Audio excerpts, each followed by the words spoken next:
Just for clarity, if you could just make sure if you want to state something or you want to say something, just please state your name before speaking it.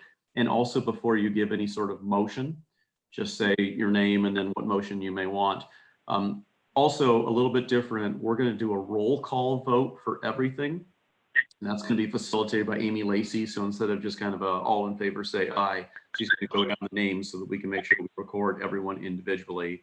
And when she's asked your name, just please state, whether you're voting yes or no. At the end of meetings, as you know, normally we sign the documents based on how you voted. However, instead, we'll be attaching a copy to the minutes of the documents. And when we're all back together in person, we'll physically sign the documents. We're allowed to do that right now. If you mute yourself, if you're not speaking, please do that. And unmute yourself if you are speaking, that would be great too. And if members of the public, as you're watching, you may raise your hand through Zoom if you'd like to speak in the public speaking portion. Normally we have you fill out a card, but obviously that's not realistic here. And during the request to speak, we'll give you your time if there's something you'd like to talk about.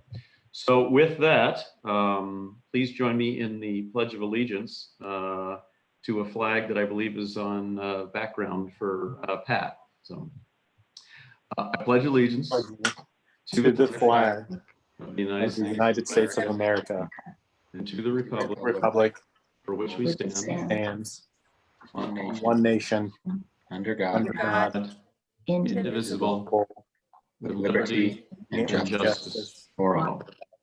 Very good. Amy, do you want to start with just taking attendance so we've got a record for that? Sure. President Garrett. Present. Vice President Traylor. Present. Councilor Burke. Present.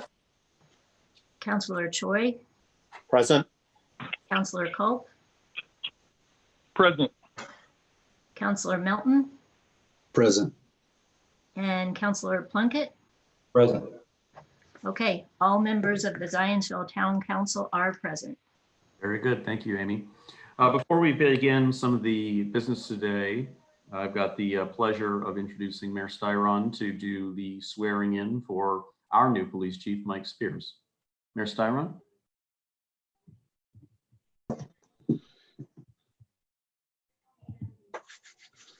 Had to unmute myself. Yay.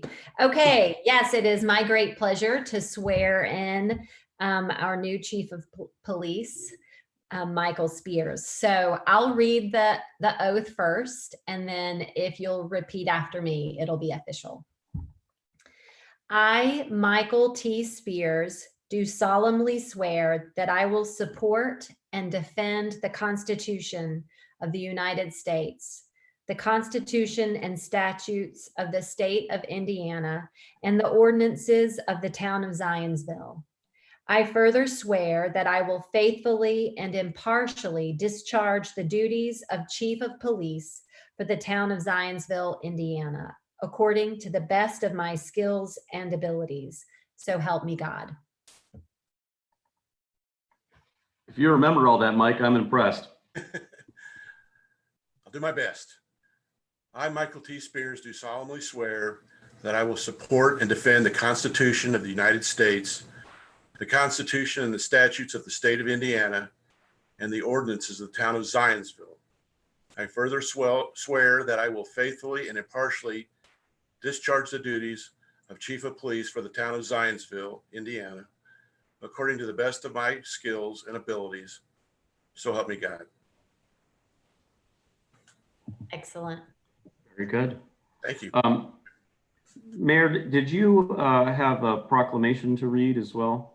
I did. I have a proclamation honoring Chief Robert Knox that I'd like to share.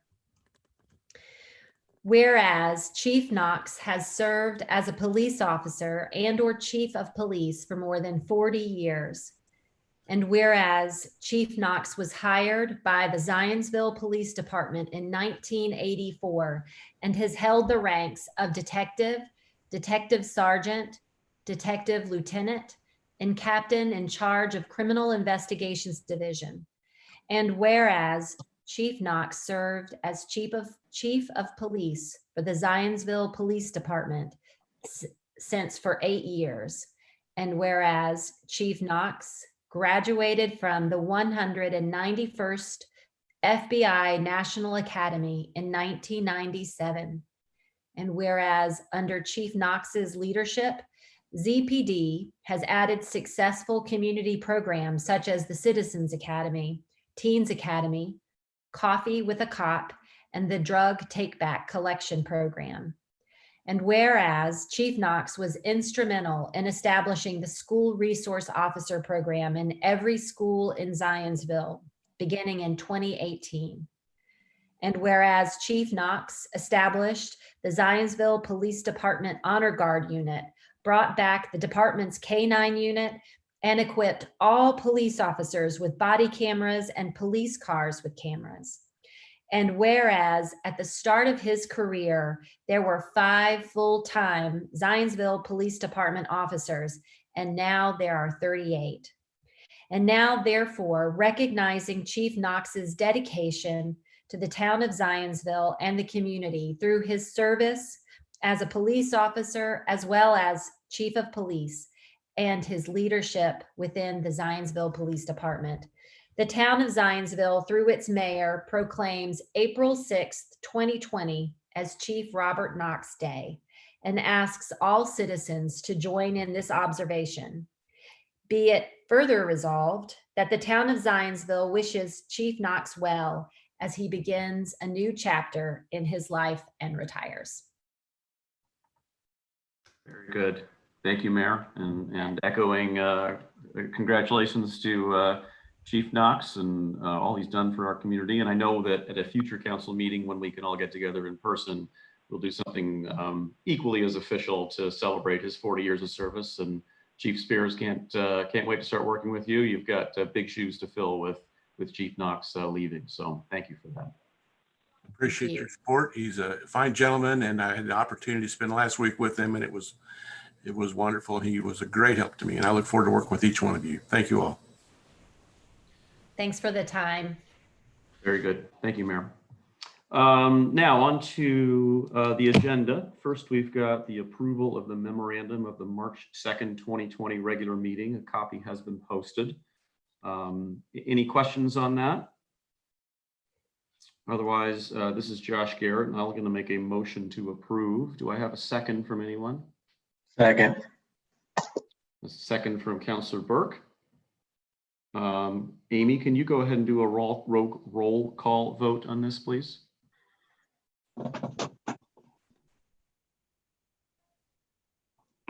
You're on mute, Amy. Sorry about that. That's okay. President Garrett. Yes. Okay. Vice President Trailer. Yes. Councilor Burke. Councilor Choi. Yes. Councilor Culp. Yes. Okay. Councilor Milton. Yay. Councilor Plunkett. Yes. Very good. The memorandum of the March 2nd, 2020 regular town council meeting is approved by a vote of 7 in favor, 0 opposed. Next up, we have requests to speak. If there are any members of the public that would like to speak at this meeting through Zoom, please click your raise your hand button, and we can promote you to speaking for any topic. We'll give this 30 seconds if anyone would like to speak on any topic.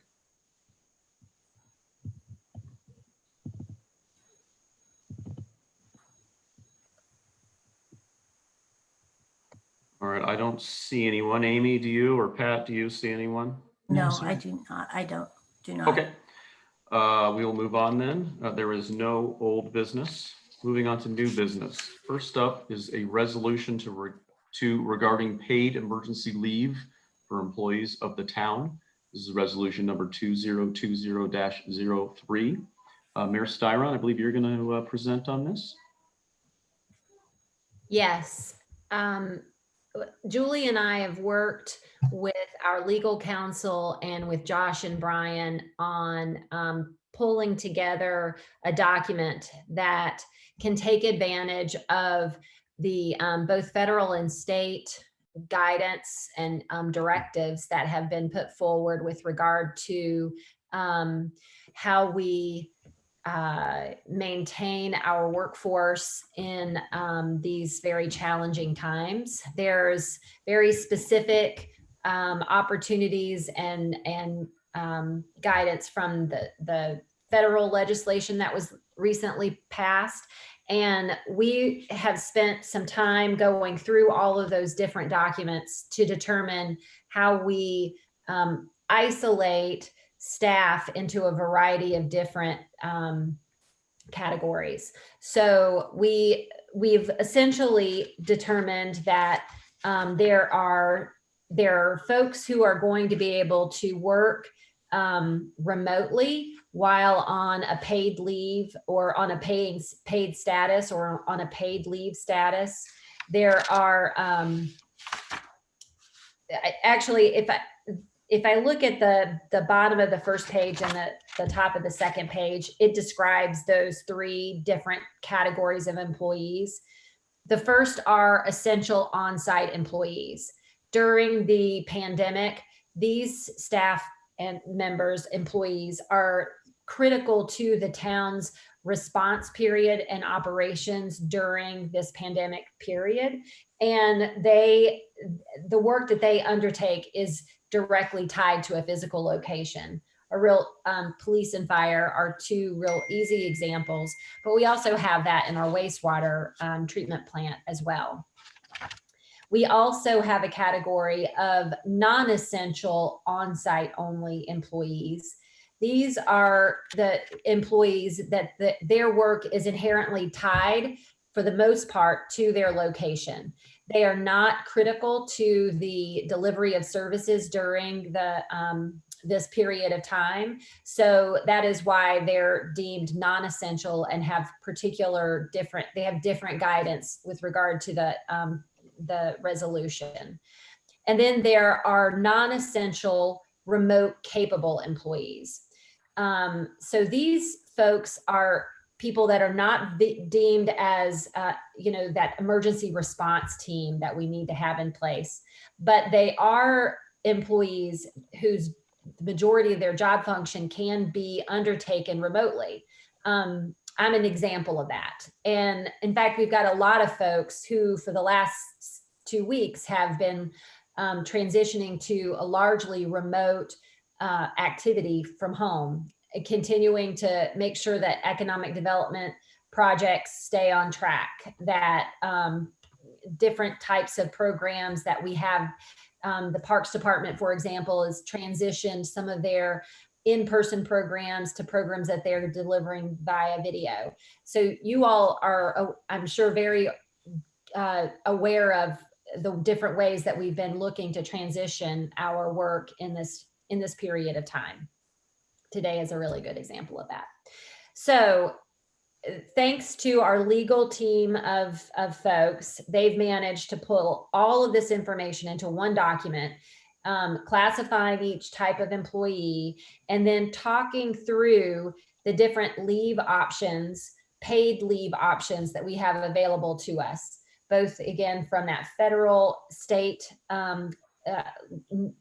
the Families First Coronavirus Response Act that lays out a whole lot of these requirements. And what we have set in motion here is demonstrating how we will take advantage through our time capturing process, how to isolate and identify those employees that fall into these different funding legislative categories so that we get reimbursed or whatever kind of process we have to get access to those funds. It will be real easy to do so based on the way this is outlined. And then one of the commitments that Josh and Brian and Julie and I have been talking about from the very beginning is what's important to us is that all of our staff understand that we view them as essential and that they do the work of the business of the town and we need them, and that this is unprecedented, an unprecedented event. So we want to ensure that once we take advantage of all of the resources that both federal and state bodies are giving us during this time frame, that any difference, we make our employees whole. So for those employees who are unable to work their full hours during a week because of the coronavirus situation, we will make up that difference in their pay so that no one for the foreseeable future is financially damaged or made to pay a price for that. I'm happy to answer any questions. And I know that Heather can also help with any of the legal information, as she's been real helpful in helping make this ordinance happen. Thank you, Mayor. I know that's been a lot of work and a somewhat moving target with all of the changing state and federal regulations. And so thanks to Amy on your side and Heather on our side for putting that together. Councilors, any questions on what you've read or what the mayor has presented in terms of details or the whys or hows? Unmute. Yeah. Yeah, I just, or do we know how many employees we have in those three different in those different criteria? So essential on-site, non-essential on-site, and non-essential remote. Do we have a percentage or a breakdown of how many employees we have like that? Oh, that is a really good question. And I wish I had that handy. I tell you what, if you don't mind, I'd like to be able to get that to you maybe before we finish up tonight. I don't have that right in front of me, but I can see if we can't pull it together real quick. They were, what if I recall, they were almost kind of 3 equal buckets. Heather, do you remember? Yeah, I think that's right, Mayor. That's what I was going to say as well. And also to Councilor Plunkett, what we're finding is that some of our employees fall in multiple of these buckets each day. So you may have an officer, for example, who's, physically needs to present and be on site in their police vehicle certain periods of the day, but then they may be doing paperwork which would allow them to be a remote worker a certain part of their day as well. So we're seeing some fluidity among the categories for all of our different workers. So we are, kind of categorizing these buckets. I think one of the things the resolution attempts to do is make sure that if there's any federal benefits, that we are taking advantage of those federal benefits first, and then making sure we're keeping our folks whole for any remaining difference between the two. Thanks, Heather. Any other questions? Do we have to do any type of, and maybe I missed it on this, but is there anything we have to do at the state or at the local level as it relates to any kind of declarations to go back and recapture some of these funds? I know, we shared a little bit in the email, just a couple of questions about what the process would be. Is that something we would declare through the state and try to get it that way? Or is there something we need to do nationally, or how would we do that? Yeah, so one of the things the State Board of Accounts has asked us to do is pass this very type of resolution so that we're making sure that our employees understand what the rules are during this period of time, as well as the state making sure they're able to catalog our employees. So you'll see in the resolution, for example, we've asked that our employees record their actual time worked, knowing that for some employees, they're not able to do their job because they're not able to be on site due to the orders at the state level, that they are not an essential employee. So one of the things we've seen in other disasters and would expect from this as well is that the federal government and or the state government may receive funds to help reimburse the localities, including the town of Zionsville, for our expenses that have been incurred during this period of time. So we want to keep very accurate accountings of all of the work that people are doing. So we can know, for example, that the town supplemented X amount of employees, salary at X amount of hours, in case those opportunities become available at a later date. So that's why we're trying to create these categories. And as the mayor indicated, making sure we have these very clear buckets and a very clear accounting of where people are, as well as what the town is actually making up the difference for, since people aren't actually able to do their jobs. we expect that there may be some emergency monies coming back to the state. In fact, we know that there will be. I think I shared with some of our council members earlier this week that there will be federal funds made available to the state of Indiana. The only municipality that will have those funds directly is the city of Indianapolis. So we do want to make sure we're keeping this kind of clear accounting in case those funds became available. We can be able to draw down on those as well.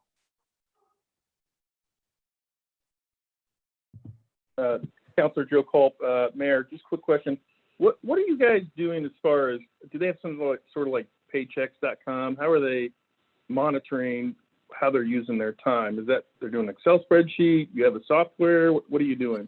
We do have an internal HR system that can capture time. And we've got Amy's team. And Amy, you're probably better to maybe to explain exactly how that time capture system works. But I know that there's been quite a bit of work on Angie's part to get this set up so that we can go live with it from our time capturing system. Right, that's true. And there are certain codes that can be used to show actual hours worked and just paid hours. And everyone's being asked to record the hours that they actually are working, and then the paid non-working hours code is used for the rest of it. So they'll still get their full paychecks, but it records very accurately when they're actually working and when they're not. And we're not actually having them do PTO time before it runs out, or how are we doing that? We are not necessarily. So one of the things I was going to note is that the majority of our employees are salaried employees, but we still require them to capture their time so that we understand if they're taking any time off. We know that there may be some individuals who choose to take a day off, just like they would be entitled to if they were working in the office. And those individuals will be required to take their paid time off or vacation day. So if they want to have a day at home where they're not doing any work remotely, and they've approved that through the department head, just as they would normally as if they were in the office, that will be granted, but they will have to use that paid time off. So we are making sure that we're capturing that. We also know that there's new FMLA expansions through the Families First Coronavirus Relief Act. And so we've incorporated that in here to make sure that individuals who would be entitled as full-time employees to that extra leave as afforded under that act. So if it's an individual who's contracted coronavirus and or they're caring for a family member who's contracted the virus, or they're an individual who cannot work even remotely because they have not been able to get their normal, childcare, which is another expanded leave opportunity under the act, we would be able to capture that. And we're going to require all the same documentation that we would normally require for leave. So as an employer, the town is still entitled to all of their employer rights, making sure that we have documentation of all those leave requests and making sure that individuals who are on existing leave, whether it's FMLA leave because you are a new parent or a disability leave, that they would still be entitled to those benefits. They would not be required to work under this policy. So we're going to make sure that all of our existing, employee policies are followed and that we receive all the documentation that will be necessary to confirm whether or not somebody is, taking a leave or not under the policy. Yeah, just curious because I wondered how, if we were going to substitute whatever's not supported by that act, how we get money back when we from the federal government and how that's calculated. Just because I've been going through all this with just working at a corporate level and trying to get everything, completed this weekend. So just curious how that was going to work. Yeah, one of the important things in the policy is making sure that individuals are still required to adhere to all the policies in the employee handbook, which includes the accurate entering of their time. And then for labor law, it's important to make sure that they're accurately recording their time so we can capture what is actually leave, supplemental emergency leave that the town is paying versus actual time worked, because the individual is not able to be at their physical location doing the job that they would normally be required to do. I think it's taken you all about a week to pull all of this together. It's been phenomenal and a lot of work Thank to you, make Mayor. all those pieces and parts fit together. Yeah, look great. Very good. Any other questions? Or I would take a motion on this topic. This is Brian. I'll make a motion to pass the resolution. Good. Motion. That was second. Was that Councilor Plunkett? Yep. Very good. Thank you. All right, Amy, I know it takes a little bit of time. Can we do roll call again? Okay. President Garrett, Yes. Vice President Trailer, Yes. Counselor Burke, Yes. Counselor Choi, Yes. Counselor Culp, Yes. okay. Counselor Milton, Yes. and Counselor Plunkett. Yes. Very good. Resolution number 2020-03 passes with a vote of 7 in favor, 0 opposed. Next on new business, we have an ordinance amending the salary ordinance of the town of Zionsville, Indiana for the calendar year 2020. Mayor, I believe you're going to, oh, that's right. This is ordinance number 20-20-03. Mayor, I believe you're going to speak to this as well. Yes, thank you so much. I want to start off by saying that there is there's no budget increase to this particular ordinance. We're funding all of this through existing resources. There will be another resolution that will explain kind of how we're pulling that together, but for purposes in terms of the changes to the salary ordinance, we are renaming the department head for the Department of Finance and Records to a chief financial officer position. One of the reasons we're going to move forward with a CFO position in that role is to grow the skills and the capacity in that area, so that we are not relying quite as often on external consultants to help us with our financial operation. And believe that we're at the place through the reorg in terms of the size of our and the sophistication of really the work that Zionsville is doing, that it's time to look at bringing on a role like this to the town. So the chief financial officer will become the department head for the Department of Finance and Records. And another position that the town has grown into is looking for a central manager for human resources. So a single human resources manager. Today, we have a variety of people that are undertaking human resources tasks together.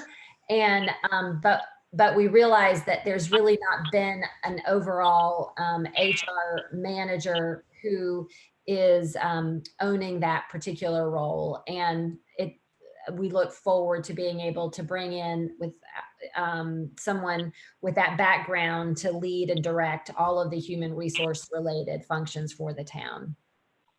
And finally, the third role is a municipal relations coordinator. And this is going to be that role that has been very much a part of the clerk's office in supporting constituent affairs, supporting the boards and commissions, the work that they undertake and managing the information that comes out of that, and supporting town council in terms of maintaining minutes and maintaining all of the records and records management for these statutory committees and councils. So there's a lot of language in here, again, that's making sure that these roles are plugged into the right departments and are fully aligned with the reorganization previously, the ordinance previously adopted by the town. Let's see what else is in here. The other piece is that we are increasing the salary for the the chief of police position. And finally, noticed that there was an error in the schedule of holidays. One of the dates, the Independence Day is actually on Friday, July 3rd, and I believe we have July 4th in the actual document, originally passed document. And now the primary Election Day holiday has been changed to June 2nd due to the COVID-19 situation. And so I think that covered all of the different pieces and parts. This is a fairly meaty resolution trying to accomplish a handful of things that we've been working on for the last 6 weeks. Happy to answer any questions.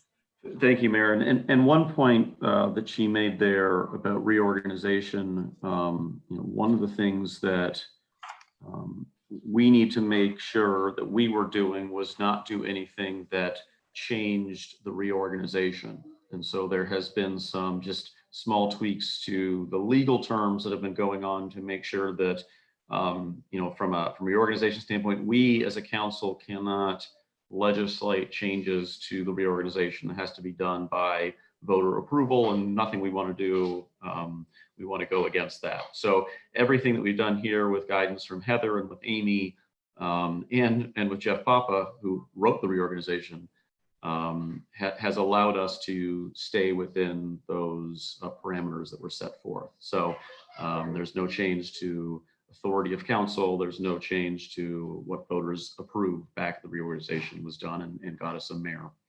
As the mayor said, there's a lot in this, so there may be some questions. I'll open it up to council if there's questions on anything that Mayor presented.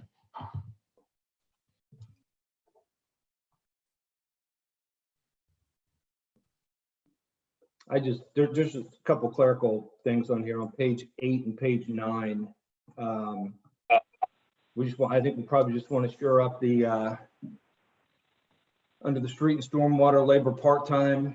The previous salary ordinance was max per hour of $11, and this says 1-to-1.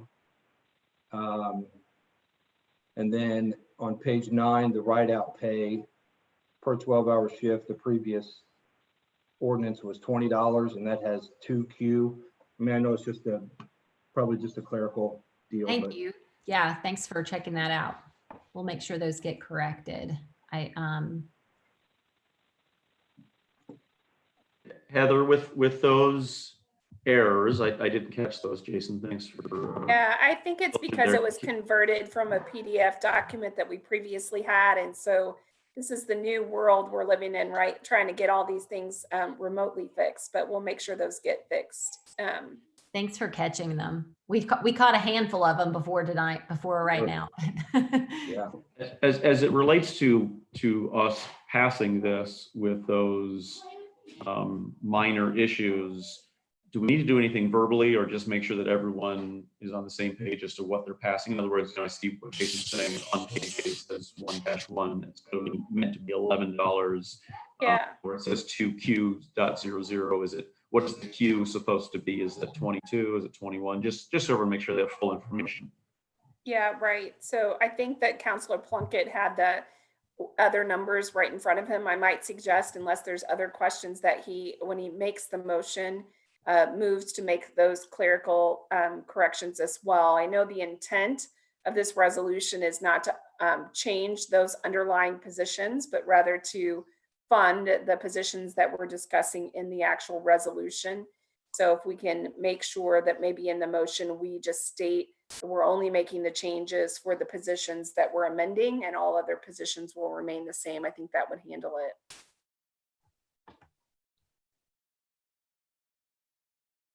Makes sense. Councilors, any other questions on this? If not, I would take a motion.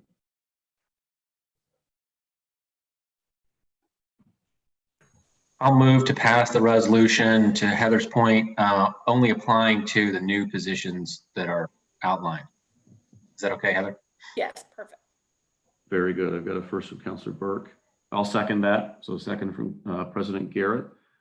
Amy, can you do a roll call for this? Yes. President Garrett, Yes. Vice President Trailer, Yes. Counselor Burke, Yes. Counselor Choi, Yes. Counselor Culp, Yes. Counselor Melton, Yes. and Counselor Plunkett. Yes.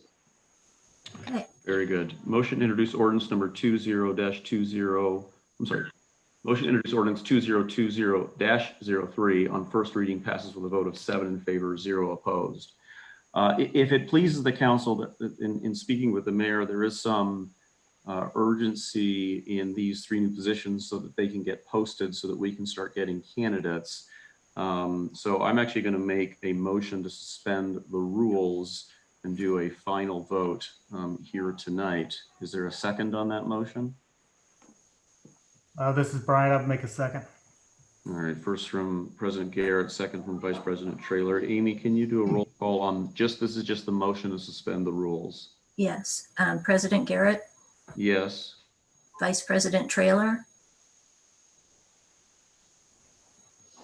Vice President Trailer. Yes. Okay. Counselor Burke, Yes. Counselor Choi, Yes. Counselor Culp, Yes. Counselor Melton, Yes. and Counselor Plunkett. Yes. Very good. Motion to suspend the rules passes with a vote of 7 in favor, 0 opposed. And now we've got a motion to adopt the ordinance 2020-03 on first reading. I will make a motion to pass that ordinance with the same restrictions that were placed by Councilor Burke in terms of just the 3 positions that we're talking about and none of the other positions or salaries changing as a result of this. Do I have a second on that motion? Second. Was that Councilor Burke? Very good. First from President Garrett, second from Councilor Burke. Amy, sorry, last time do a roll call vote here. Okay. President Garrett, Yes. Vice President Trailer, Yes. Counselor Burke, Yes. Counselor Choi, Yes. Counselor Culp, Yes. Counselor Melton, Yes. Counselor Plunkett. Very good. Thank you for bearing with me there. Ordinance number 2020-03 is adopted with a vote of 7 in favor, 0 opposed. Next, we've got a resolution reappropriating funds for new positions. This is resolution number 2020-04. Mayor, you're here tonight. I believe you're speaking on this issue. Yes, so this is where we're getting the dollars to fund the positions that we just discussed. We're using money that we have identified both in our accountant line item as well as some funds out of our legal reserve. It still gives us funds to be able to get external legal or accounting services in some of the specialized areas, particularly as it relates to economic development, but gives us enough funding to be able to take care of that CFO position. You can see through the document that the first line is where we're taking the money from, and then it's being appropriated to each of the different line items that had a need to be have extra funds added to them. Very good. Questions for the mayor on this one?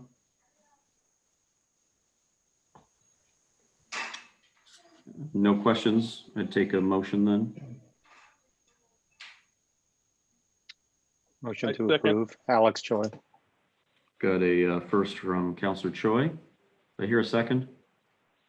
The second from Second Councilor from Culp. Councilor Culp. Very good. Amy, it's your time again. Okay. President Garrett, Yes. Vice President Trailer, Yes. Counselor Burke, Yes. Counselor Choi, Yes. Counselor Culp, Yes. Counselor Melton, Yes. and Counselor Plunkett. Yes. Very good. Resolution number 2020-04 passes with a vote of 7 in favor, 0 opposed. Lastly, on new business, we've got a resolution regarding approval of acquisition of land. This is resolution number 2020-05. Mr. DeLong, if you're available to this. Yes, good evening. Thank you. Pleasure to join everybody online. I'm keeping the camera off due to my internet connection being a bit unstable. What is in front of you this evening is an opportunity that's come up where the Henkeline family is considering disposal of their property, sale of their property, and the town is looking at this opportunity and would like to consider the purchase. The first step is to authorize that action and to allow the mayor and the attorney for the town to move forward with appointing of appraisers. And I'm certainly happy to answer any questions. And for clarification purposes too, this resolution, as Wayne said, is just for the purpose of getting appraisals. If there was a agreed to price, it would then come back to council so that we would have visibility to that price and could determine if it was something that we would like to spend money on for the town benefit or not. But feel free to ask questions here for Wayne. Craig Milton, what's the intention of the potential purchase for this property? The town's intention. Well, certainly that's going to be a subject of some discussion at a later date. Currently, the property has some floodplain on it, so certainly flood control, preservation of open space is some other opportunities. Certainly, the higher ground that's along Elm Street can certainly be utilized for future residential purposes. It's the residential zoning supports all of those actions, but certainly the preservation of open space for a lot of the lower land is certainly an admirable goal. Thank you. Property, I'd also just like to throw out that the owners have intended for the town and specifically the Parks Department to have access to a portion of that property to benefit from all of the property once they just made a decision that they were ready to sell the land. So it's been something that the town has understood would be an opportunity that would come before us. And by once we do purchase the property, we will be able to sync up our Elm Street Green Trail all the way through to the Lions Park and Creekside Trail. So that missing component will have the capability to link together. And the frontage on Elm Street where the home is really where the value of the a big piece of the value of the property is. So once we get the appraisals, then we'll be able to come back and talk more about some of the options for use. Thank you. Thanks, Craig. Any other questions? All right, I'll go ahead and make a motion to approve this resolution. Do I have a second? I'll second. Councilor Milton. Councilor Melton. Amy, do your thing. Okay. President Garrett, Yes. Vice President Trailer, Yes. Councilor Burke, Yes. Councilor Choi, Yes. Councilor Culp, Yes. Councilor Melton, Yes. and Councilor Plunkett. Yes. Very good. Resolution number 2020-05 passes with a vote of 7 in favor, 0 opposed. A couple quick things for other matters. Real quick, I never want to be advertising. However, given the times, our restaurants, it looks like this Thursday, are doing a dining from a distance, encouraging people to come and get takeout food and sit on the front porch and enjoy the weather and support local business. I would encourage you to do that this Thursday or any day. just to make sure we keep those restaurants that are unique to Zionsville supported and loved and around for many years to come. Also want to give a special thanks to all of our public safety employees that are going through a lot right now in terms of just, keeping up with the normal run rate demand, and then, what's going on in communities, and they're doing a great job. And also special thanks to our own Councilor Choi for being on the front lines as we get through this. And I know we will get through this. So thank you to him as well. Any other councilors have anything for other matters here? All right, next up, we've got approval of claims. Claims were submitted. I'll go ahead and make a motion to approve. Do I have a second on that? Second. Was that Councilor Plunkett? Yep. Amy, mix it up. Let's start from the bottom this time. Okay, you think you can handle it? I think so. Let's see. Okay. Counselor Plunkett, Yes. Counselor Melton, Yes. Counselor Culp, Yes. Counselor Choi, Yes. Counselor Burke, Yes. Vice President Trailer, Yes. and President Garrett. Yes, indeed. Votes are 7 in favor, 0 opposed. Claims are approved. I will make a motion to adjourn. Second. Second from Councilor Plunkett. Amy, go for it. Any order you want. I'm going to get crazy on this one. Okay, Counselor Burke, Yes. Counselor Culp, Yes. Counselor Plunkett, Yes. Vice President Trailer, Oh, he can't keep up now. He doesn't know what's going on. no, President Garrett, Yes. and Counselor Melton, Yes. and Counselor Choi. Yes. Okay, Did we get a vote from Brian? I'm a yes. Okay, he's a yes. He wants to adjourn. All right. Motion to adjourn approved. 7 in favor, 0 opposed. Bear with me. I've got to read something here. You can probably just tune me out, but it's kind of long. The next regular town council meeting is scheduled for Monday, April 20th, 2020 at 7:30 a.m. via electronic meeting. In his executive order 20-02, 20-04, and 20-08, collectively the executive orders, Governor Eric J. Holcomb has ordered all political subdivisions of the state of Indiana to limit public gatherings and to implement the Center for Disease Control and Prevention's and the Indiana State Department of Health's recommended virus mitigation strategies.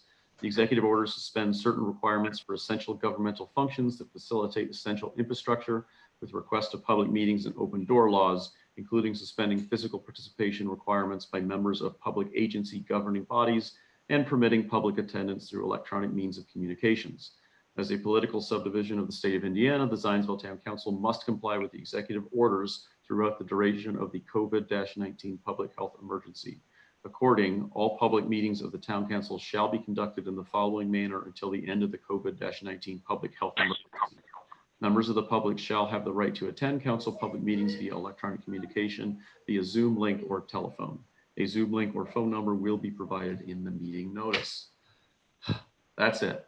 Thanks, guys. Good job. Hey, I know it wasn't Josh. ideal, Hey, but you did a Josh. great job. Yeah, go ahead, Jason. Will all the future links for the public access be the same?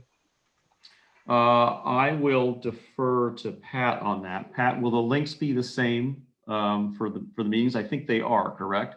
They are the same, yes. For Yeah, so public you'll be able to and- use the same means. For public and for the council. That is correct. Okay. Very good. Thanks for your patience, guys. I think this turned out as good as it could be remote. So stay safe, and we'll talk soon. Hopefully see you soon. Thanks, folks. Thanks, guys. All right, take care. Bye-bye. Bye.